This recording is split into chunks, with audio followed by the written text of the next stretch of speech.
Olá, gente, é um prazer estar entrando na sua casa com mais um programa André Rezende e você aqui. Será que o coração dói? A gente sente dor no coração? E para falar sobre doenças do coração hoje, estou recebendo aqui o Dr. Moise Dalvan, que ele vai falar sobre as doenças do coração. Doutor, muito obrigado, hein? André, eu que agradeço o convite, é um prazer estar aqui com você. Doutor, coração dói? Coração dói, claro que dói. Coração dói de duas formas. Dói de amor também? Dói de amor, dói de tristeza, mas dói de problema de saúde também. Sei. E toda vez que existe uma dor relacionada à parte cardiológica, isso sempre deve ser visto como um sinal de preocupação. Pessoas que têm dor de verdade, a gente não está falando da dor de amor, precisam necessariamente investigar essa dor, porque ela pode ser sinal de doenças muito graves. Mangina. Uma angina, por exemplo. Uma angina é aquela infarto. dor. Um infarto. Sim, uma dissecção de aorta. Todas essas são doenças com um potencial grande de matar a pessoa. E muitas vezes as pessoas morrem porque negligenciam essa dor. O paciente começa a ter uma dor no peito, essa dor pode ou não estar relacionada a esforços, pode ou não estar relacionado a sentimentos no sentido da pessoa ficar estressada, ficar brava durante uma discussão, ou até momentos diversos. Por exemplo, a pessoa está assistindo a final do campeonato do time do coração dela.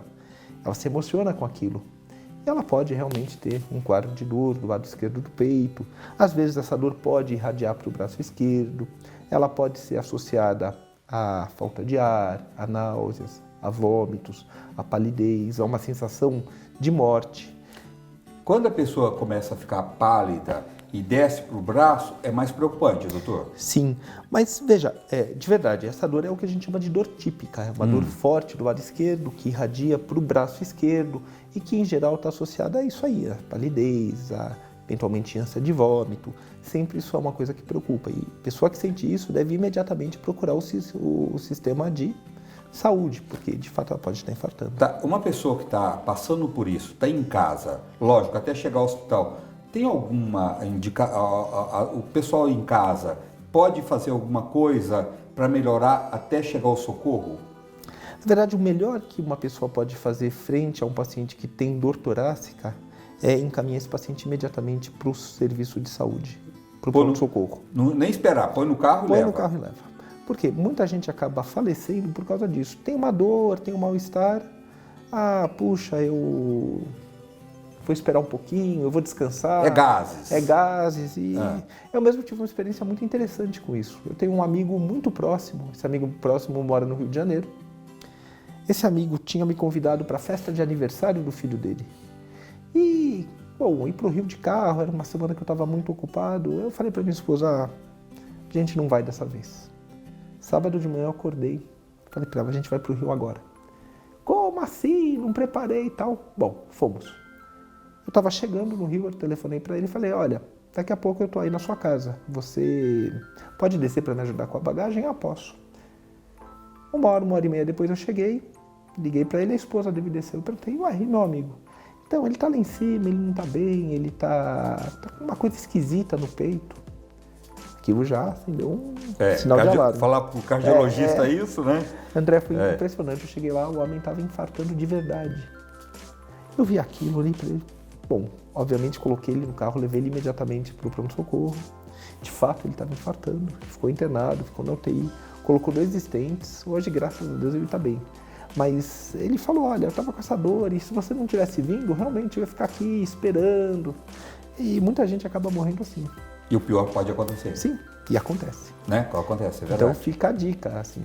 Uma pessoa de repente está na rua, está passando mal, está começando aquela dor no peito e está no carro. E ele vai embora para casa. Então, em vez de ele ir para casa, entendeu? Ele deve ir para o hospital, né? Sim, deve ir para o hospital. Porque no hospital são feitos exames para excluir uma condição aguda. Veja, nem toda dor no peito de fato é um infarto, de fato é uma angina. Existem outras coisas que doem também. Mas o mais importante é excluir a possibilidade de ser um quadro agudo, potencialmente fatal. Doutor, eu queria te dar os parabéns, muito obrigado por você estar aqui. Eu queria falar para vocês que ele é meu amigo, a mãe dele é minha amiga e eu conheço muito o trabalho desse médico que é fantástico, ele salva vidas. Vocês não sabem a quantidade de cirurgias cardíacas que ele faz em criança recém-nascida. E é uma pena porque se tivesse mais médicos especializados como ele e mais estrutura, poderia salvar muito mais vidas, não é, doutor? É verdade. Infelizmente, nosso país sofre de um déficit crônico de estrutura para o atendimento, principalmente de crianças. A gente acha que criança não tem problema do coração, mas infelizmente criança também tem problema de coração. Nasce muitos, né? Nasce muito. De cada 100 crianças, uma nasce com um problema sério do coração.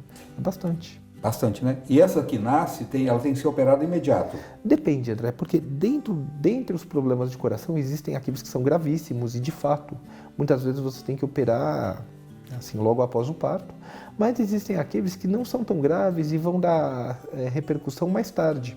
Então existe um número grande de crianças andando por aí, para cima e para baixo, que vão descobrir esse problema só numa fase mais avançada. E isso é um problema, porque como o coração tem uma reserva funcional muito grande, muitas vezes quando a pessoa começa a se sentir mal, ela já tem uma doença instalada, uma doença muito grave, com repercussões principalmente no pulmão. E muitas vezes você nem consegue operar mais, porque o problema que inicialmente era só do coração, passa a ser do pulmão também. E aí não adianta você consertar o problema do coração, porque o pulmão está doente. Eu tenho muitos casos de pessoas, até criança mesmo, que começa a andar, anda um pouquinho, ou corre um pouquinho, que é coisa de criança mesmo, de adolescente, e adultos também, e cansa, tem que ficar parando, entendeu? Isso pode ser já um aviso, né? Pode. Mas aí também a gente tem uma outra coisa. Sem dúvida que o cansaço, a falta de ar, a limitação ao esforço físico podem ser sinal de uma doença cardíaca. Por outro lado, a gente vive numa época onde, infelizmente, as pessoas não fazem muita atividade física. Sim. Então, muitas vezes, esse cansaço nada mais é do que a manifestação do descondicionamento físico, que grande parte das pessoas tem.